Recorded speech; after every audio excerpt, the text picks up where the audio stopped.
لە ڤیدیۆ ئەمڕۆ باز لە گروپەکانی گرۆڤ ستریت فامیلی دەکەین لە یاری GTA سان ئاندریاس.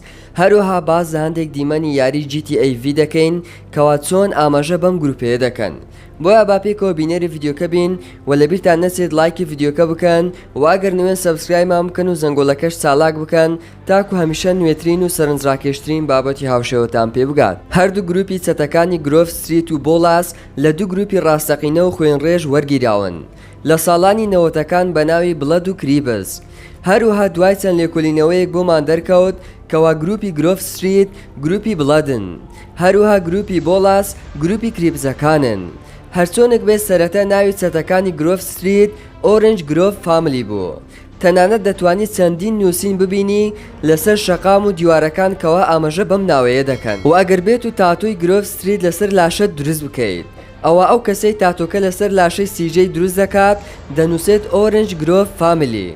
هەروها کاتێک یاریەکە دەست پێ دەکات لە سەرتاوە چەند وێنەیەک دەردەکەوێت ئەگەر جوان سەرنج بدەین دەبینین ئۆتۆمبیلی گرۆڤ ستریت پرتەقالیە و لە وێنەیەکی تر دەبینین کەسێک ڕاوەستاوە کەوا شێوەی لە سیژەی دەچێت و جلوبەرگێکی پرتەقالی لەبەر کردووە. ئەمانە هەمووی ئاماژە بە ناوی ئۆرنج فامیلی گروپ دەکەن، بە کوردی واتە گروپی خێزانی پرتەقالەکان. بەڵام خۆشبەختانە دواتر گۆڕیان بۆ گرۆڤ ستریت واتە شەقام و ناوچەی گرۆڤەکان. بێگومان هەمومان دەزانین دۆبلێری کەسایەتی فرانکلین شۆن فێنتۆنۆیە.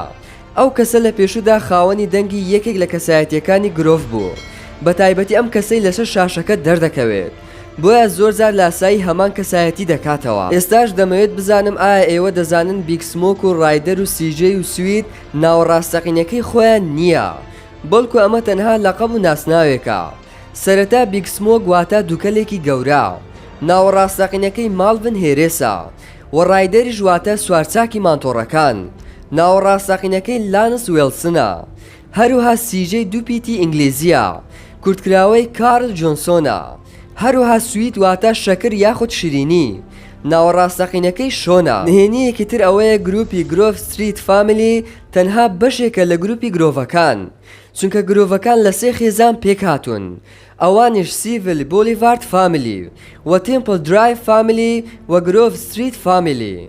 لە هەمان کاتدا لە یاری GTA Vش گروپێک هەیە بە ناوی فامیلیز، ئەوانیش ڕەنگیان کەسکە و لە سێ خێزان پێک هاتوون. هەروەکو دیارە خوێنڕێژی دژی پۆلیسەکان لە نێو خوێنی گروپی گرۆڤەکانە، چونکە ئەگەر تەنانەت ئەوان لەژێر فەرمانی تۆش نەبن و ببینین پۆلیسەکان تەقەت لێ دەکەن، ڕاستەوخۆ ئەوانیش کاردانەوەیان دەبێت و تۆماتیکی تەقە لە پۆلیسەکان دەکەن و ناهێلنیش دەستگیرت بکەن. ئەم شتێژ لە نێو یاری GTA V بوونی هەیە، بەڵام پێویستە تەنها کەسایەتی فرانکلین بەکاربێنی، چونکە گروپی خێزانی چامپرلینەکان تەنها فرانکلین دەناسن و تەنها یارمەتی ئەویش دەدەن. بەڵام ئەگەر کەسایەتی مایکل و ترێڤەر بەکاربێنی ئەوە هیچ یارمەتیت نادەن و تەنانەت هەر ناچش ناسن. لەوانەیە ئەم زانیاریەیە بەڵاتەوە سیر بێت، بەڵام زۆربەی کەس نایزانێ ئەویش سیژەی سەرۆکی گروپی گرۆڤەکان نییە، بەڵکو سوید سەرۆک و مافیای گروپەکەیە، چونکە سوید ڕێزی زیاتری بۆ ئەم گروپە کۆ کردوتەوە، بەڵام سیژەی جگە لە کێشە هیچ شتێکی بۆیان کۆ نەکردوتەوە. هەروەها گروپ و خێزانی گرۆڤەکان بە هیچ شێوەیەک مخدرات و مادە بێهۆشکەرەکان نافرۆشن، چونکە سوید پێی وایە کارێکی ناشرین و خراپە، بەڵام گروپی بۆڵسەکان هەموو شتێک دەکڕن و دەفرۆشن. بۆیە کاتێک سیژەی دەگەڕێتەوە دەبینێت گروپەکەی ئیفلاسی کردووە و لە حاڵەتێکی زۆر خراپ و ڕووخاودان. تەنانەت چاڵنجەکانی یەکەم ئەوەیە پێویستە شەقامەکە لە مادەی بێهۆشکەر و بۆلاسەکان پاک بکەیەوە. ئەگەر جوان تێبینی یاریەکەت کردبێت ئەوە دەبینی خێزانی گرۆڤەکان سێ جۆر ئۆتۆمبیل بەکاردێنن. ئەم سێ ئۆتۆمبیلەش ئۆتۆمبیلە دڵخوازەکەی خێزانی گرۆڤەکانە بە ناوی گرینوود، ساڤانە و ڤۆدۆ. گروپی گرۆڤ ستریت هەرگیز لە یاری GTA V دەرنەکەوتون، بەڵام چەندین جار بە قسە ئاماژەیان پێیان کردووە. سەیری ئەم پارچە ڤیدیۆیە بکەن. No, Grove Street used to be family hood. Grove Street family? Man, long time ago. And what happened to them dudes? Shit, I don't know. Could be dead. Shit, or could be CEOs by now.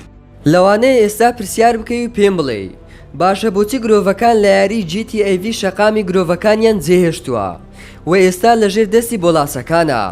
هۆکارەکەی ئەوەیە چونکە سیژەی بینی گروپی گرۆڤەکان زۆر لاواز بوونە و یارمەتیدەری ئەو نین، بۆیە بڕیار دەدات وازیان لێبێنێ و بەتەنیا کار بکە. بۆیە دوای سیژەی گروپەکە بە تەواوی وێران دەبێت و شوێنەکە لەلایەن بۆلاسەکان کۆنتترۆل دەکرێت. هیوادارم ئەگەر تا کۆتایی بینەر بوون دڵتان گەورە بێت و لایکی ڤیدیۆکە بکەن.